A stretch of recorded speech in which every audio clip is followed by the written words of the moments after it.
Samantala, sa loob ng bar muling bumagsak si Chen Chong, tuloy-tuloy ang agos ng dugo sa sahig. Hinawakan agad ni Zhang Qi ang braso niya. Chen Chong, tawag niya, hawak pa rin ng boyfriend ang basag na bote, nakangisi. Kasama niya, mga tauhan niyang malamig ang tingin, parang walang pakialam kung may mamamatay. Nakaakbay pa ito sa girlfriend niya at malumanay pang nagtanong, "Kamusta ka, babe? Mas okay ka na ba?" Pero ang babaeng nakapulang damit, walang pakialam, abala sa pag-inspeksyon ng kuko niya. "Wala naman akong ikakagalit, hindi mo naman ako nabangga," sagot niya. Walang halaga sa kanila ang buhay ng ibang tao. Habang tinatitigan ni Zhang Qi ang bote na nakatutok sa mukha niya, ngumisi pa ang lalaki, "Yan siya, di ba?" Ramdam ni Zhang Qi ang panganib, pero pinili niyang tikuman ang bibig at pigilan ang galit. Samantala, biglang dumukot si Chen Chong ng ashtray sa likod niya, mahigpit ang hawak, at sinubukang bumangon para atakihin ang siga. Pero agad siyang sinunggaban ng dalawang tauhan at inilock ang braso. "Abat may gana ka pang lumaban, ha?" Sigaw ng isa. Napatras ang boyfriend sa gulat, pero agad ding kumulo ang dugo niya. "Buwisit, hindi ko akalaing may tapang ka pa. Yung alak para kay Zhang Qi, pero ngayon, sakin pababagsak, dahil sayo, Chen Chong." Sa pagkakataong ito, mas malakas ang naging paghampas ng boyfriend, ibinuhos niya ang lahat ng lakas niya sa hampas. Kumiling ang katawan niya sa isang gilid habang patuloy na hawak-hawak ng dalawang tauhan si Chen Chong, pinipilit siyang tiisin ang bagbog. Pamaling ang mga mata ni Chen Chong habang binitiwan siya at bumagsak ng diretso, mukha muna, sa sahig. Nang makita ni Zhang Qi na tinatanggap ng kaibigan niya ang mga suntok para sa kanya, bumulwak ang emosyon sa dibdib niya. Lumuhad siya sa tabi ni Chen Chong, sumisigaw ng may tapang. Hindi na niya napigilan ang sarili laban sa arrogant at walang pusong lalaking ito, bigla niyang pinadyak ang paa at sumugod sa lalaki. "Hayop ka, anak ka nang," sigaw niya, maging si Big Belly, na kanina pa nakamasid, ay dali-daling tumakbo para sumama kay Zhang Qi. Sabay silang kumuyam ng kamao, parehong nakatutok sa iisang target. Samantala, ang lalaking nakaputing polo ay nananatili sa isang sulok, nakayakap sa tuhod, nakayuko habang tinatakpan ng mga kamay ang ulo, nanginginig ng husto. Sa paligid, sunod-sunod ang sigaw ng galit. "Wala ka bang takot, Mokong? Pag nahuli ko kayo, babasagin ko katawan nyo." Sa gitna ng kaguluhan, walang nakapansin na kakaiba na ang kilos ng isang staff.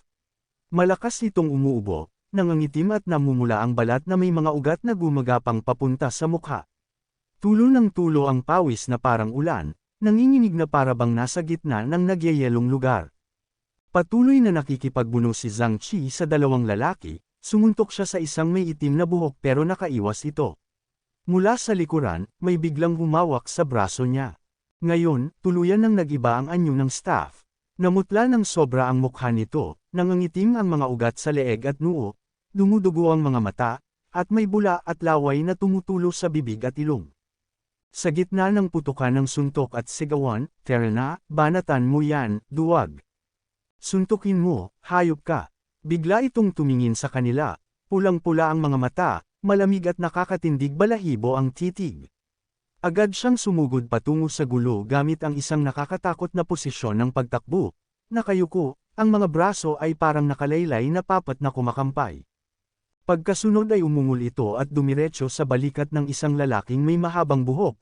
Malakas ang kagat, halos mapunit ang laman. "Ah, ano to?" sigaw ng lalaki sa sakit.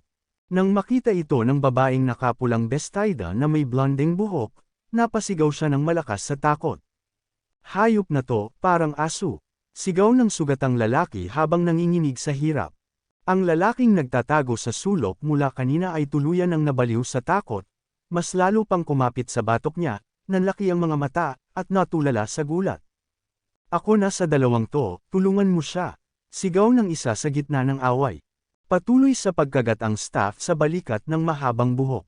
Dumating ang isa pang lalaki para tulungan ito, hinatak ang staff sa leeg at braso, pero hindi pa rin kumakalas. "Damn! Bakit ang lakas ng hayop na to?" sigaw ng isa.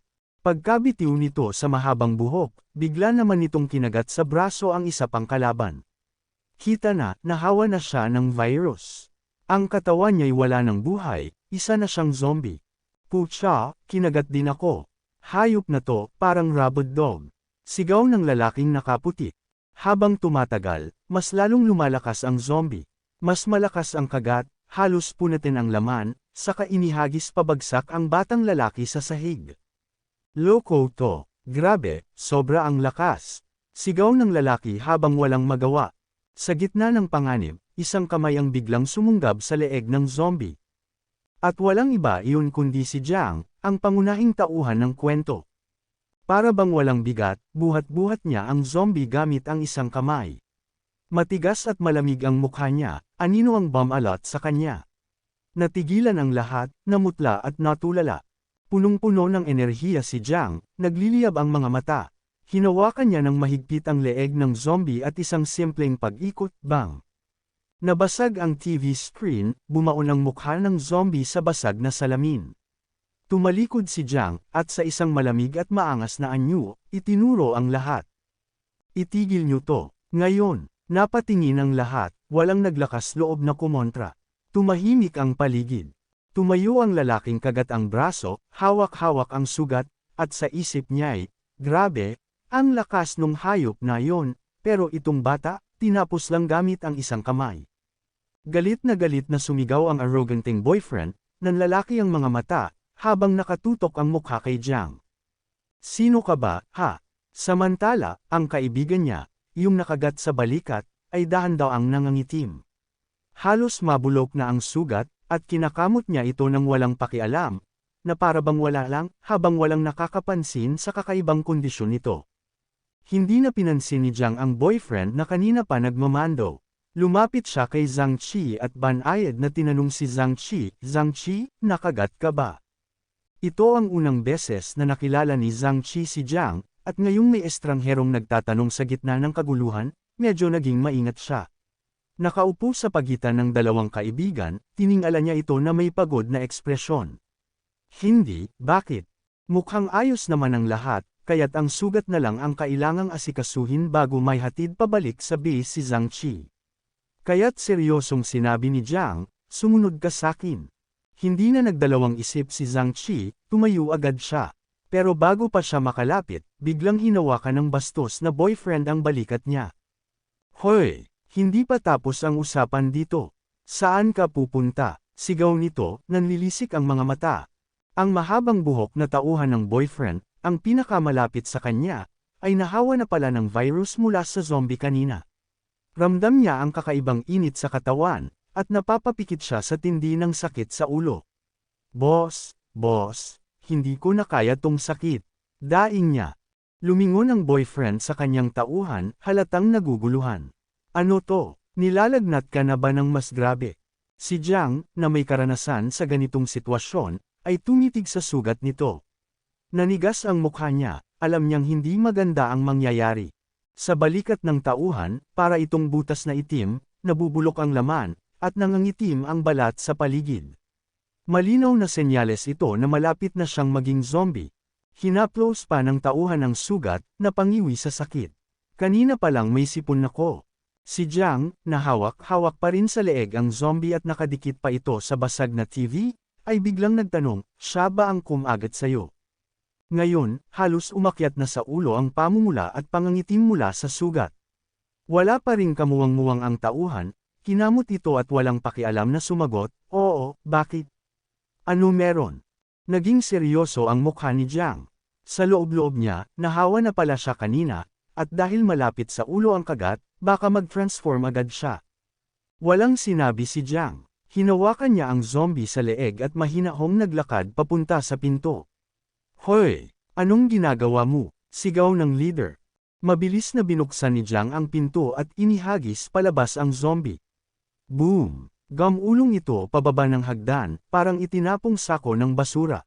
Malakas na isinara ni Jiang ang pinto. Sa labas, maririnig ang zombie na bumabangga at kumakamot sa pinto. Binitiwan ni Jiang ang door handle, alam niyang hindi ito makakapasok. Buti na lang, wala pang talino ang mga zombie ngayon. Makalipas ang ilang segundo, kumarap siya sa grupo at malakas na pumalakpak para makuha ang atensyon nila. Parang apoy si Jiang, nagliliyab ang mga mata, at habang nagbabalikwas ng kamao ay maririnig ang crack ng kanyang mga daliri.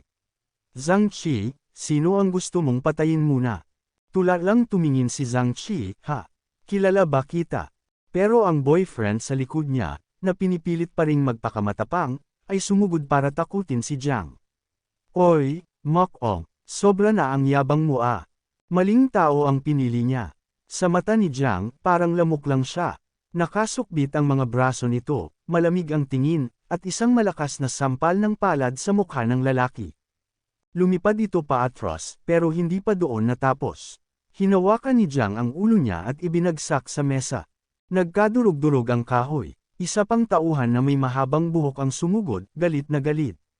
Gusto mo bang mamatay? Pero mabilis at eksakto si Jiang. Isang mabilis na suntok sa mukha, pak. Damyugo agad ang ilong nito at bumagsak. Matikas ang tindig ni Jiang, kumikislap ang kamao niya sa lakas. Bigla, nagsimulang manginig ang isa sa mga tauhan, bumubula ang bibig, at kumakalat ang pamumula mula sa sugat sa buong katawan. Agad lumapit ang isa pang kasama para alalayan siya, halatang balisa. Hoy! Anong nangyayari sa'yo? Grabe, ganyan ba talaga kalakas ang suntok niya? Matikas ang tindig ni Jiang, nakataas ang kamao sa gitna ng silid. Mag-isa lang siya, pero bumabalot ang nakakatakot na enerhiya mula sa katawan niya, nakaka-overwhelm ang presensya. Meron pa bang reklamo? Meron pa bang gustong makipag-away sakin? Kung meron, lumapit kayo. Pagkatapos, marahang minasahe ni Jiang ang pulso niya, tumingin kina Zhang Qi at sa kanyang mga kaibigan. Zhang Qi, isama mo ang mga kaibigan mo at maghintay kayo sa labas. Tumango si Zhang Qi. Sige. Ilang sandali lang, nakalabas na sila ng karaoke room. Mabagal nilang inalalayan ang kalbo nilang kaibigan palabas. Sa loob naman, naghahanda na ring umalis ang grupo ng boyfriend. Isa sa kanila ay inaalalayan ang tauhang nakagat sa leeg ng zombie, nakangiwi ito sa sakit, halatang lumalala ang pagkabulok ng sugat. Nauuna sa kanila ang boyfriend, nakakunot noo. Tara na, utos nito. Pero bigla nilang nadatnan si Jiang, matatag na nakatayo sa harap ng pinto, nakasara ang kamao, at may nakakatindig balahibong ekspresyon sa mukha, halos demonyo ang dating. Napasimangot ang boyfriend at sumigaw, nagngangalit ang ngipin, ano bang trip mo? Maging ang girlfriend niyang nakasuot ng pulang bestida ay napaatras, halatang nagulat. Naningkit ang mga mata ni Jiang at kalmado niyang binalikan ang ginawa ng lalaking ito sa grupo ni Zhang Qi. Nakainom ka lang, nakalimutan mo na apelyido mo. Halos mapahamak mo ang kapatid ko rito. Ang boyfriend na kanina'y arrogant ay nanginginig na ngayon. Pero nagpumilit pa ring sumigaw, ano bang pinagsasasabi mo? Tumabi ka dyan. Hindi na nag-aksaya ng oras si Jiang, itinaas ang kamay, isang bugzo ng enerhiya, at bang!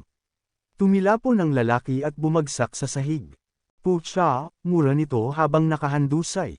Bago pa makareact ang mga tauhan, mabilis na isinara ni Jiang ang pinto. Nagngangalit ang boyfriend, sumugod at binangbang ang pinto. Hayop ka, buksan mo to, babalatan kita ng buhay. Samantala, walang nakapansin sa mahabang buhok na lalaki, dumilim ang mga mata, namamaga ang mga ugat, at ang mukha'y naging nakakatakot at halos hindi na makilala. Hindi na siya tao. Nagdurugo ang gilid ng bibig, tumutulo ang laway, at halos pumutok ang mga mata. Parang mabangis na hayop, itinulak niya palayo ang dalawang umaalalay sa kanya, at sa kidlat na bilis, sumugod sa boyfriend. Napatigil ang dalawa sa paligid, nanginginig. Ano yan? Anong ginagawa mo? Sa kabila ng pinto, hawak-hawak ni Jiang ang doorknob, bingi sa sigawan at malalakas na kalabog mula sa loob. Hayop ka, para kang asong ulol. Liz, bakit bukas tong banyo? Tulong. Naririnig ni Jiang ang lahat, pero walang reaksyon.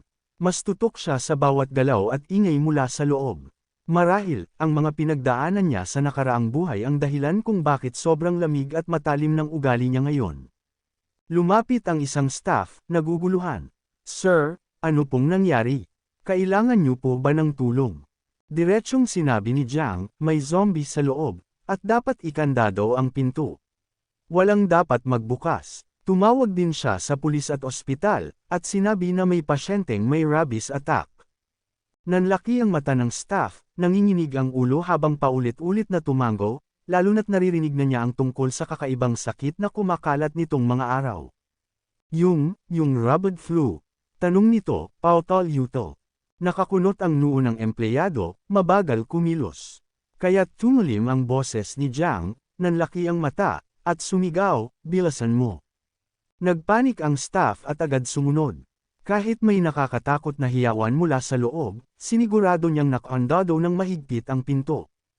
Pagkatapos, kumaway si Jiang sa mga kasama, "Tara na." Sumunod agad sina Zhang Qi at ang matabang kaibigan, inaalalayan si Chen Chong. Tanging ang lalaking nakaputi ang mukhang nag-aalangan. Samantala, ang empleyadong nagkandado ng pinto ay lalong nalito nang marinig ang nakakakilabot na sigawan mula sa loob. Hindi pwede. Sobrang lakas ng ingay, bulong nito. Lumapit ang isa pang staff. Ano to? Bakit ang gulo? Itinuro ng una ang pinto. Sabi ng bisita kanina, may rabid flu sa loob. Nagulat ang pangalawa, rabid flu. Totoo ba yan? Dahil bago pa lang ang balita tungkol sa sakit, hindi sigurado ang mga tao kung maniniwala sila. Alam mo ba to? Tanong ng una. Agad silang nagtakbuhan papunta sa CCTV room. Pagdating doon, namutla ang lahat ng nakakita sa footage mula sa camera, pawis na pawis, walang masabi. Sa screen, isang lalaki ang marahas na pinupunit ang mukha ng babaeng nakapulang bestida. Nakahiga siya sa sahig, nanlalaki ang mga mata, nakatitig sa kisame. Papalapit ang boyfriend niya, duguan ang bibig, at nakakatakot ang itsura, nilalamon ang katawan niya, pinupunit ang balat, kinakain ang laman loob. Tumawag kayo ng pulis. Bilasan nyo, sigaw ng isa. Sa labas ng KTV karaoke, nakatayo si Jiang sa may pinto ng sasakyan, kumakaway para apurahin ang iba. Bilis! Sumakay na kayo, hindi na tayo pwedeng magtagal dito. Katatapos lang makarating ng grupo ni Zhang Qi sa harap ng pintuan, ilang minuto ang nakalipas. Pagkatapos makalayo, agad pinaharurot ni Jiang ang kotse sa main road. Si Zhang Qi, na nakaupo sa harap sa tabi ni Jiang, ay halatang balisa. Bro, salamat sa pagtulong sa amin, sabi niya. Hindi gusto ni Jiang na magpaliwanag ng mahaba habang nagmamaneho, kaya agad siyang gumawa ng dahilan. Ako si Jiang, inupahan para protektahan kayo. At huwag na kayong magtanong kung sino ang employer ko. Ang pinakamahiyain sa grupo ay hindi makapaniwala sa nangyari. Tungkol sa rabid flu, totoo ba yon? Nabasa ko online na fake lang daw yun at wala talagang ganong sakit. Sumabat si Jiang nang nakatalikod. So lahat ng nangyari sa loob kanina, ilusyon lang. Ang batang lalaking mataba at may salamin ay halatang nag-aalala. Kung ganun, ibig sabihin ba nito may lunas na ang rabid flu? Sa tanong na yun, natahimik sandali si Jiang. Pagkatapos ay tumingin siya sa rearview mirror at mahina niyang sinabi. Hindi mawawala ang sakunang to, mas lalala pa. Nasa dulo na ng linya ang mundo. Maya-maya, habang bumibiyahe, bigla silang napalingon ng makar inig ng malakas na sigaw mula sa kalsada, sigaw ng isang babae. Agad nilang nilingan at nakita si Jiang na nakamasid sa isang taong may maputlang mukha na parang bangkay, tumatakbo ng baliw papunta sa isang inosenteng babae na naglalakad lang sa kalsada. Napatigil ang babae, walang magawa kundi sumigaw. Help! Hoy, anong ginagawa mo? Sabi ni Jiang habang muling nakatutok sa daan, yan ang rabid flu. Lahat ng sigaw, lahat ng panaghoy, lahat ng takot unti-unti nang lumalaganap sa mga kalsada. Ang sitwasyon sa daan ay maliit pa lang at lokal, pero karamihan ay nasa incubation period. Hindi magtatagal, malaking lugar na ang mawawalan ng kontrol. Kung gusto niyong mabuhay at makalabas ng buhay, makinig kayo sa akin. Sabay-sabay na sumagot ang grupo ng mga mekaniko, intindihin, Brother Jiang. Sa sandaling yun, lumitaw ang system interface. Old former partner volume isang completed, dagdag 20 system points. Total, 20 points. Nagulat si Jiang sa bilis ng pagkumpleto. Tapos na agad. Swerte. Pagtingin niya sa shop, may lumitaw na 3 item. Level 1, Post-Apocalyptic Cultivator, Supply box -2 points. Level 1, Sugar Oil and Protein, Supply box -2 points. Level 1, Armed deterrence, supply box -2 points. Napakunot noo si Jiang. Bakit nandito pa rin ang post-apocalyptic cultivator? Mukhang kailangan kong bumili para lumabas ang mga bagong item. Patuloy siyang nag-scroll sa store habang nagmamaneho. Magagamit lahat to, medyo mahal lang. Pagbalik natin sa fortress, kukunin ko lahat. Paglingon niya kay Zhang Qi, agad niyang pinansin ang tatlong kaibigan na tahimik lang sa likod. Napailing siya, may isa pang maselang problema.